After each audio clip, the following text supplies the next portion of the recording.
So guys, here we have the Seam Phantom 2.0 kit we unboxed in one of the previous videos. This is a light version, 5/8 threads for an air polisher. So we're going to show you how to assemble that today. Any air polisher up to 2 1/8 nose diameter will fit. This has been the story for a while. Everybody's got one. Every distributor has an in-house polisher that fits, Pearl fits, Alpha fits. So this just happens to be what I have to demo. This is the complete kit you get, excluding the guide, of course. The guide's not in the picture. Here's your SL3 kit with your SL3 adapter, your 2-inch cup wheel, and your 3 turbo abrasives, 60, 150, and 300 grit. Here is the kit customized for an air polisher. You get your clamps, your gauge blocks, which are in the kit, mounting plate, air polisher adapter, arbor extension, and your hardware. So let's open this up. So starting with your mounting plate, take your 1/8" Allen wrench, back the set screws out so they're not protruding from the back side. If you watched our previous assembly video on the electrics, that's all the same. Your air adapter now has a red dot on the top. That's the top. Your plate has a red notch on the top. That's the top. That goes on there like that. You want to put this on the side with the writing, the side with the head of the set screws. Now, your metric mounting hardware here, just 4 screws. You can get those started. And that will take a 3mm Allen wrench to tighten those down.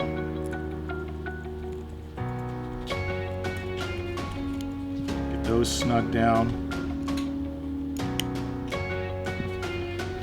These screws are already installed on your Seam Phantom, so you want to remove them. Plate mounting screws. And those are the captured nuts that are just going to drop out of the square slot. And they're all the same size, so nothing to get mixed up there. Now, the up marks go up.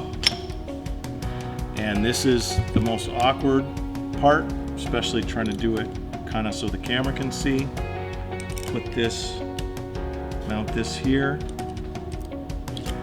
And I'm sure someone's going to ask why this doesn't all come pre-assembled. And that's because while the Seam Phantom is universal, none of the mounting plates are universal. So, you know, put the square nut in the slot, get it to lay flat, hold that in, and screw line up.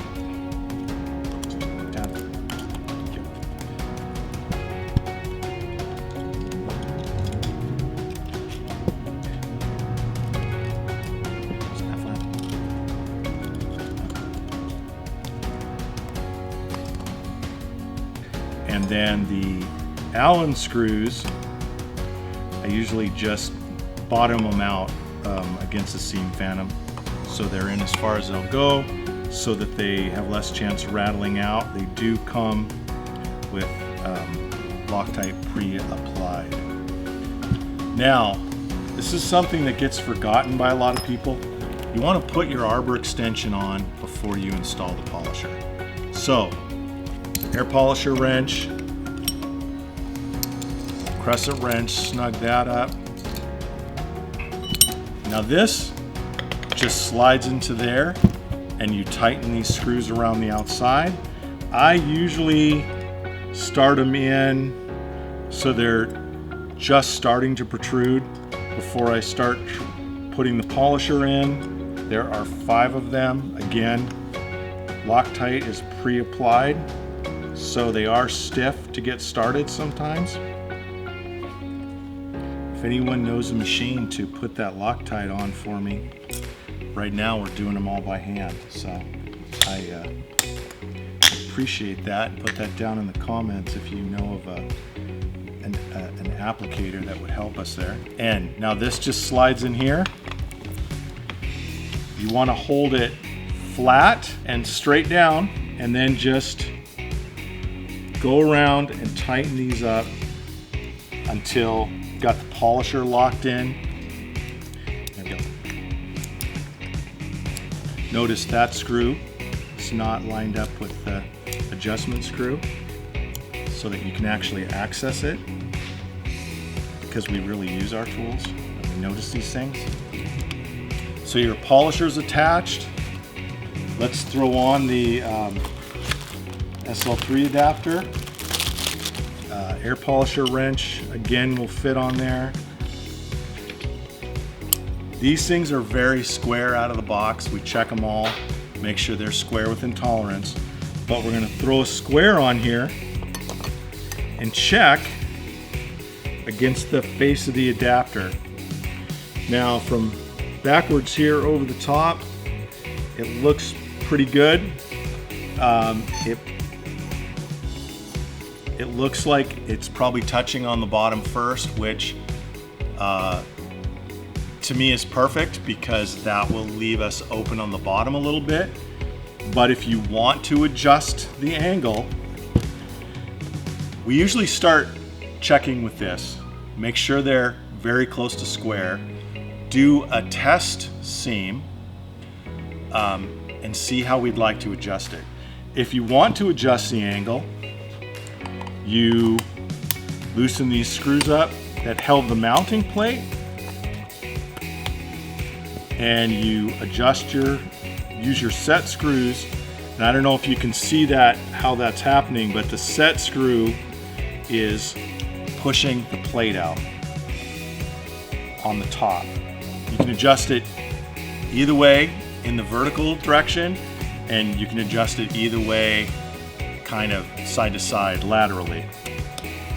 And you tighten these 4 screws back down. My recommendation would be to take your new turbos, a 60 grit, use it, make a few seams, make sure the seam angle is coming out the way you want, either perfectly square or slightly open on the bottom. As you use them, they will get flatter and flatter from when they're brand new to when they're fully dressed on the surface. So in the first few seams, that could change the angle. And it will also definitely change how smooth it runs. But do a couple practice seams, adjust the angle, get the angle this way, the way you want it, right? You can see now that is, you probably can't see it in the camera, but it's, with me messing around with the set screws, it's gonna be really open on the bottom. And then when you're using it side to side, the rotation is this direction.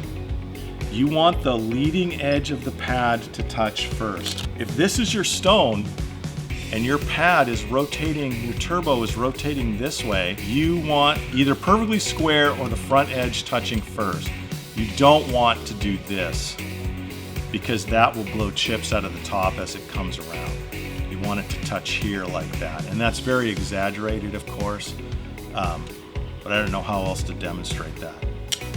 Anyway, there it is.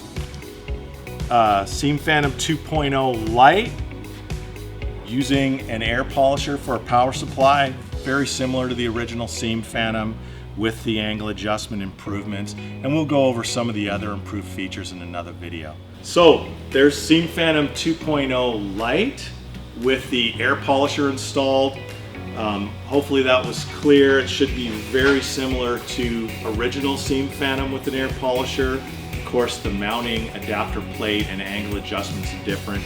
There are some other features we'll go over in another video when we want to just highlight the new features. We never know what to say at the end of these videos, so how about have a great day.